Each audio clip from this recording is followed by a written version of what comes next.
გამარჯობათ მეგობრებო, მოგესალმებით ყველას. ახლა ამ წუთში ვიმყოფებით ლაგუნავერეს მიმდებარე ტერიტორიაზე, სადაც ინფრასტრუქტურული პროექტი განხორციელდა და აღნიშნული პროექტის ფარგლებში ეს კვანძი, რომელიც ერთ-ერთი ურთულესი იყო, ერთ-ერთი პრობლემური იყო და ძალიან დიდ სირთულეს წარმოადგენდა გადაადგილება, განახორციელეთ პროექტი, რომელმაც მოგცა შესაძლებლობა, რომ არსებული გზის მონაკვეთი გაგვეხადა სამზოლიანი, მოგვიწია კონკრეტული ობიექტების გამოსყიდვა იმისთვის, რომ ეს სამუშაოები ჩატარებული იყო და დღეს ხედავთ უკვე როგორ არის მოწესრიგებული, როგორ არის გამტარუნარიანობა გაზრდილი და ამ ყველაფერთან დაკავშირებით მინდა მოგაწოდოთ ინფორმაცია. ირაკლი ბენდელიანი არის ჩემთან ერთად, ასევე ნინი ბაგაშვილი არის ჩემთან ერთად, რომელიც ურბანულ სამსახურს ხელმძღვანელობს. მოდი ირაკლი დავიწყოთ ინფრასტრუქტურული სამუშაოებით. პირველი რა გაკეთდა, რა ტიპის სამუშაოები წარიმართა, იმიტომ რომ კომუნიკაციებსაც პრობლემები ჰქონდა და რომ ვისაუბროთ ამ ყველაფერზე. მოგესალმებით, დავასრულეთ ლაგუნავერეს მიმდებარე ტერიტორიის სრული სარეაბილიტაციო სამუშაოები. პირველ ეტაპზე აქ განვახორციელეთ მიწისქვეშ არსებული ამორტიზირებული ქსელების შეცვლა. კერძოდ ეს იყო გაზმომარაგების მილი იყო მთლიანად წყობრიდან გამოსული, რომელიც სრულად განახდა. ასევე სანიაღვრე ქსელი არ არსებობდა საერთოდ მიმდებარე ტერიტორიაზე და ამ მიმართულებიდან სრულად დაიქცელა და ახალი სანიაღვრე ქსელი მოეწყო. გარდა მაგისა, მდინარე ვერეს ეს კალაპოტის გადახურის ფილა იყო ამორტიზირებული და აქაც სრულიად ახალი ფილა მოეწყო. ასევე სრულად განახდა გმირთამოედნის მიმდებარედ არსებული ასფალტის საფარი, ისევე როგორც ლაგუნავერეს მიმდებარედ დაემატა კონკრეტულად ლაგუნავერესთან სანაპიროსკენ გამავალი დამატებითი ერთი ზოლი, გაგანიერდა მაგ მონაკვეთში გზა, საჰაერო სადენების სრულად მიწისქვეშ მოხდამების განთავსება, მოიწყო ასევე ახალი გამწვანებული სივრცეები, გარდა მაგისა ახალი გარეგანათების LED ტიპის სანათები მოიწყო, დაიხაზა და სრულად განახლებული არის დღეის მდგომარეობით უკვე ეს არეალი. მადლობა. ნინი, ეხლა ყველაზე მთავარზე უნდა გადავიდეთ. აქ იყო მართლაც ურთულესი გადაადგილება. ნაკადები, რომელიც სხვადასხვა მიმართულებიდან მოდიოდა, აქ უშუალოდ ლაგუნავერეს წინ იყრიდა თავს და ფაქტიურად გაუვალი მდგომარეობა იქნებოდა. დღეს უკვე შუქნიშნებით არის დარეგულირებული. ვიცი რომ ასევე სატესტო რეჟიმშია და კალიბრაციის პროცესი მიმდინარეობს. მოდი ამ ყველაფერზე რო ვთქვათ, თუ რა სიტუაცია გვაქვს დღეს მდგომარეობა. კი ბატონო, როგორც თქვენ აღნიშნეთ, ეს არის ურთულესი კვანძი ქალაქში, სადაც უამრავი მანქანა იყრის დღის განმავლობაში. თავს და როგორც ყველას გვახსოვს, იყო სრულიად დაურეგულირებელი ეს მოძრაობა და ქაოტური.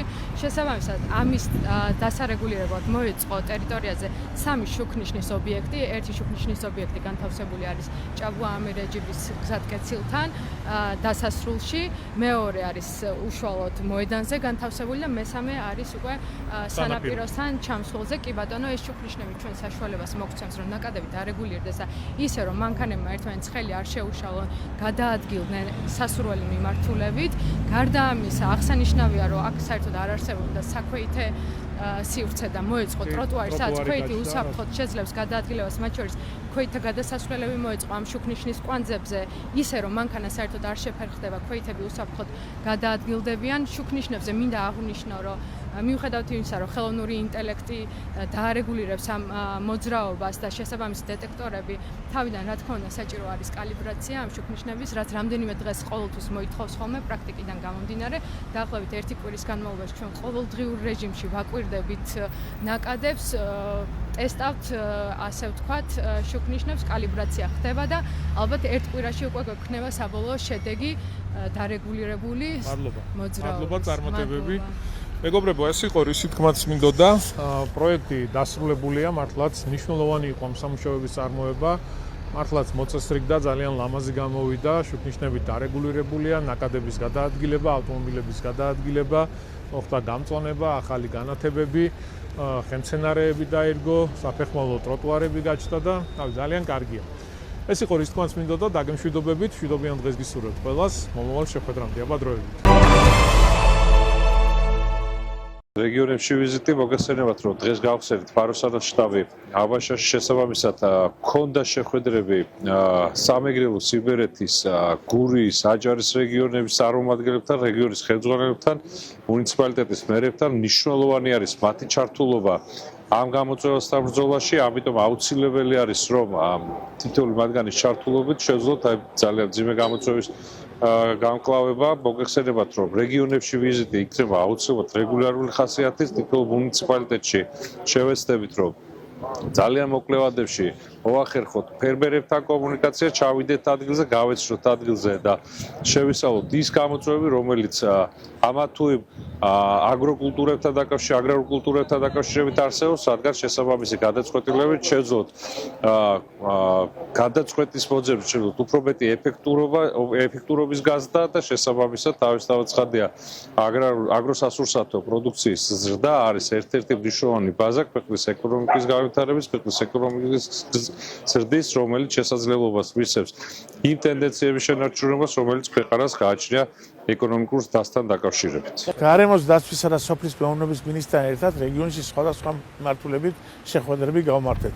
შევხვდით მეწარმეებს, რომლებმაც ისარგებლეს სახელმწიფო პროგრამით და დაასაქმეს ადგილობრივი მოსახლეობა, რაც რეგიონისათვის ძალიან მნიშვნელოვანია.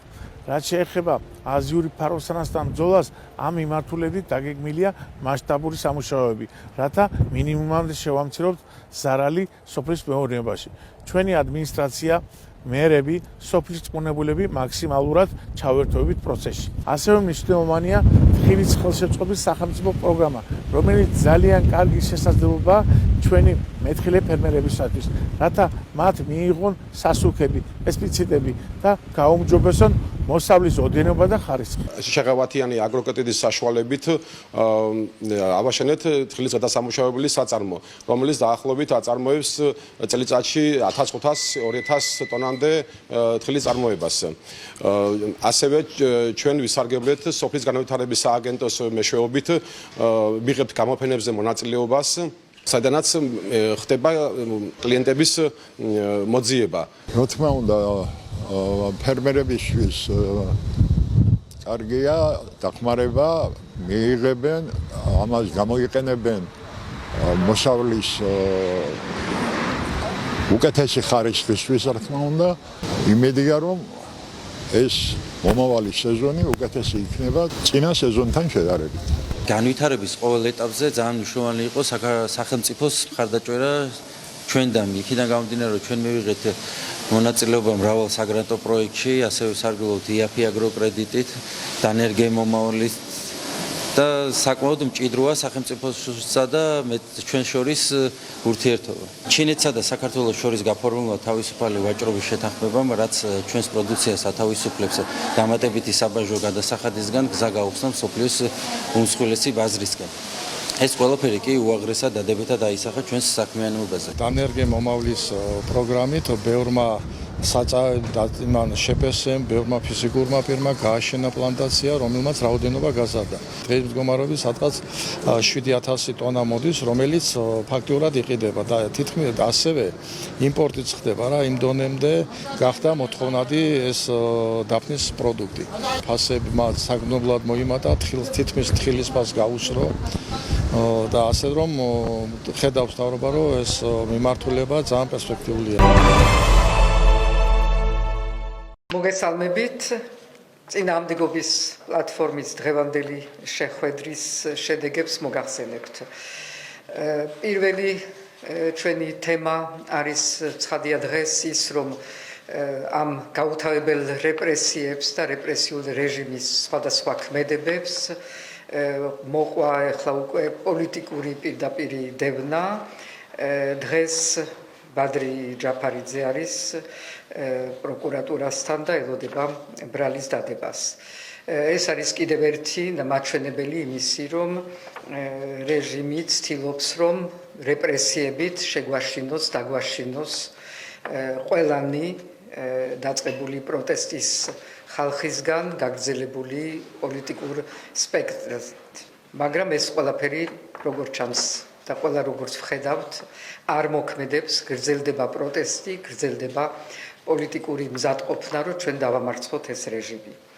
ძალიან საინტერესო არის ამ დროს, რას აკეთებს რეჟიმი, თუნდაც საარჩევნო კუთხით, CSKO-ში შეტანილი ცვლილებები, რომლებიც პირდაპირ ჯერთი აღიარება არის იმისი, თუ რა ფორმით მიდიოდა ერთ-ერთი ფორმა ყოველ შემთხვევაში გაყალბების, რომელიც იყო ის, რომ არ თხოვდნენ ადამიანებს პირადობის დამტკიცებას და დასტურებას და დღეს უკვე მიიღეს ცვლილება, რომელიც არის ლეგალიზება ამ გაყალბების ფორმის, ანუ კარუსელების ლეგალიზება.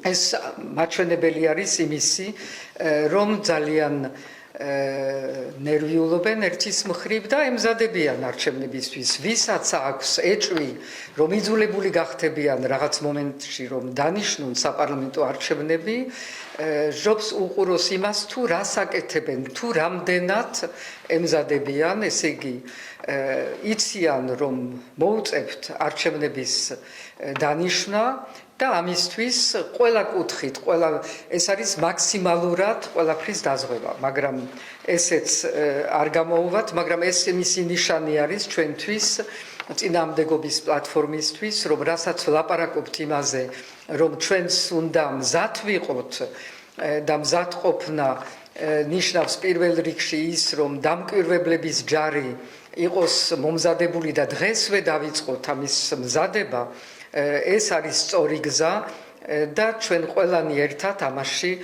უნდა ვემზადებოდეთ. სხვა საკითხი კიდევ გვაქვს, რომელიც ეხება ყველას ეხება. ეს არის რძის სკანდალი, რომელიც არის მაჩვენებელი ბევრი რამის, ერთის მხრივ იმისი, რომ აი ეს ოლიგარქიული რეჟიმი იმას ნიშნავს, რომ ყველაფერი არის იმისკენ მიმართული, რომ რაც შეიძლება მეტად ეს პატარა თუ დიდი ოლიგარქები გამდიდრდნენ ხალხის ხარჯზე და ხალხის ჯანმრთელობის ხარჯზე. არაფერს არ უკვირდებიან და არაფერ ხებთ მათ და რატომ გვინდა ჩვენ ევროპა? სწორედ ამიტომ გვინდა ევროპა, რომ ადამიანი, მოქალაქე იყოს დაცული. არა მხოლოდ რაღაც რეგლამენტაციებით, რომელზედაც ხელი მოწერილი აქვს ქართულ ოცნებას ასოცირების ფარგლებში, ხელი ის მოწერა არ ყოფნის. მერე ეს უნდა შეასრულო. უნდა არსებობდეს ნამდვილი, დამოუკიდებელი სურსათისმმნელობის სააგენტო, რომელიც არ აგვაქვს. ეს სააგენტო არის როგორც ყველა სააგენტოები და ყველა ინსტიტუტები მათზე დამოკიდებული და არანაირად არ ასრულებს თავის ფუნქციას. სასამართლო, რომელშიდაც შეიტანა თურმე პაპმაშვილმა თავისი რაღაცა მტკიცებულებები, არ არსებობს. ესე იგი, ადამიანი არაფრისგან არ არის დაცული და ეს აღმოჩნდა დღეს ძალიან ნათლად ამ სკანდალით, მაგრამ რამდენი სხვა ამავე დროს არსებობს სხვადასხვა მიმართულებით, იმიტომ ჩვენი პროდუქტი არანაირად არ არის დაცული. და კიდევ ერთი ამ საქმიდან გამომდინარე არის ძალიან სამწუხარო შედეგი, რომ აქ ამითი მიდის ჩაძირვა ერთ-ერთი ჩვენი პროდუქციის. თუ რომელიმე პროდუქცია არის, რომელიც არის სრულიად ქართული და არა იმპორტზე დამოკიდებული, ეს სწორედ არის რძე და რძის ნაწარმის პროდუქცია. ამიტომ ძალიან მავნებლური სქემები არის აქა და ეს ყველაფერი თაღლითობის შედეგად და იმისთვის, რომ ვიღაცეები კიდევ უფრო გამდიდრდნენ და ხალხის ხარჯზე მოხდეს ესა.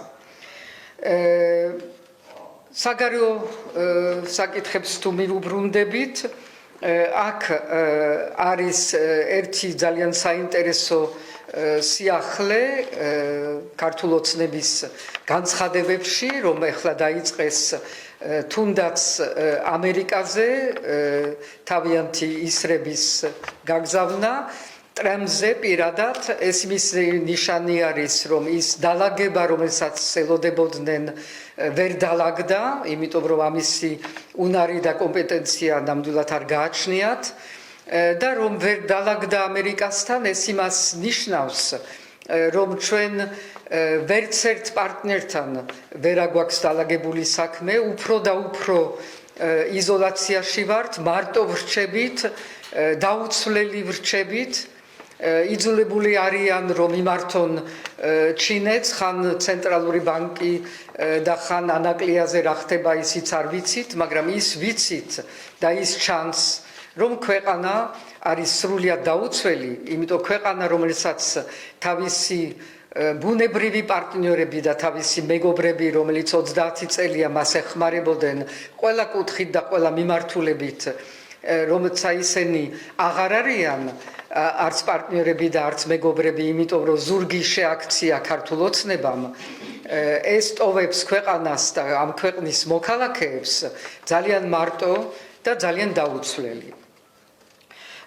და ბოლოს არ შეიძლება არ შევეხმიანოთ ჩვენ პლატფორმის კუთხიდან საზმაუსში მომხდარ კიდევ ეგრეთ წოდებულ არჩევნებს, რომელიც ფაქტი არის არჩევნები არ არის და კიდევ ერთხელ გავიმეოროთ, რომ ეს მდგომარეობა საზმაუსის, რაც გვაქვს დღეს, სრულიად დამოკიდებული და დამონებული საზმაუსი, რომელიც ემსახურება მხოლოდ ერთ პარტიას და იმ პარტიაში რამოდენიმე ადამიანს, ეს არ შეიძლება გაგრძელდეს და როგორც კი არჩევნები ჩატარდება და მოვა ახალი ხელისუფლება, პირველ რიგში, რაც არის გასაკეთებელი, არის ის, რომ ხალხს დაუბრუნდეს საზმაუსი.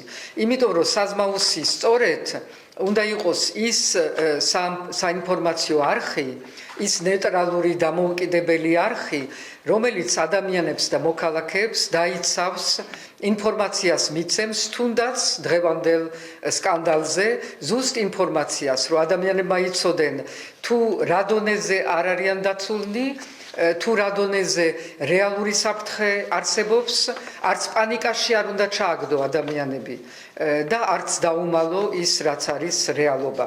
და ეს არის როლი საზმაუსის, რომელსაც დღეს ნამდვილად არც ერთი მხრიდან ის არ ასრულებს.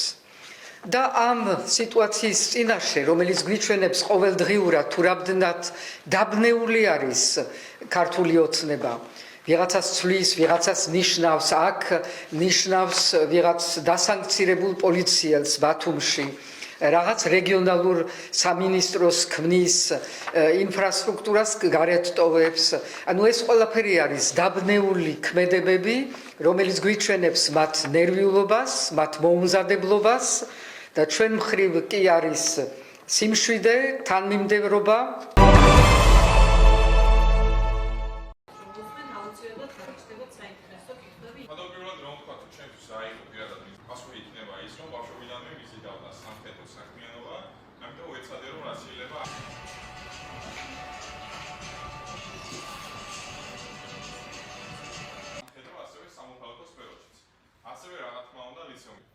აქვე შევეხები აღმოსავლეთში ლიცეუმის გახსნის თემასაც. კი, ამიტომ არანაირი პირადი ხარჯის გაწევა თქვენ არასდროს სხვა სკოლის მოსწავლეები ეს იქნება საგაზაფხულო. ცხოვრება ლიცეუმში ერთფეროვანი არ იყოს. ამიტომ ჩვენ უფრო მრავალ პირველი, რასაც თქვენი ყურადღება მინდა მივიქციო, ეს არის წარსული. მეორე ეს არის ფიზიკური მომზადების, მესამე კი არის საუკეთესო მსროლელი გადადის. როგორც უკვე გახსენეთ, ძალიან მომეწონა პრეზენტაცია, ბევრი რამ ახალი გავიგე კათედრებზე და სამხედრო ლიცეუმზე, შეიძლება ვიფიქრო ჩაბარებაზე. ძალიან საინტერესო ინფორმაცია გაგვაცნეს. ბევრი ისეთი რაიმე გავიგეთ, რაც ჯერჯერობით არ ვიცოდით ამ სამხედრო ლიცეუმთან დაკავშირებით. ჩემი აზრით, ხალხს, ბავშვებს, რომლებსაც უნდათ ამ მიმართულებით წასვლა, ძალიან კარგი შესაძლებლობა ეძლევათ. კადეტებმა ძალიან კარგად წარმოადგენს და სრულყოფილად ეს პრეზენტაცია. ძალიან ბევრი რამ გავიგე მათ დღიურ ცხოვრებაზე, თუ როგორი აქტივობებით კავდებიან, რა შეისწავლიან, როგორ ცხოვრობენ იქ ზოგადად და როგორ განათლებას იღებს იქ ადამიანი. ჩემი აზრით ძალიან საინტერესო პრეზენტაცია იყო. კადეტები ვცდილობთ, რომ საქართველოს ყველა რეგიონში მივიდეთ და საჯარო სკოლის მოსწავლეებს წარმოუდგინოთ ლიცეუმის შესახებ ინფორმაცია. უნდა დავამატო ისიც, რომ მოსწავლეებმა აქტიურად გამოხატეს დაინტერესება ლიცეუმის შესახებ და ღია კარის დღეზე და უკვე მომდევნო წელს ვიმედოვნებ, რომ მათ როგორც კადეტის სტატუსით ვიხილავ.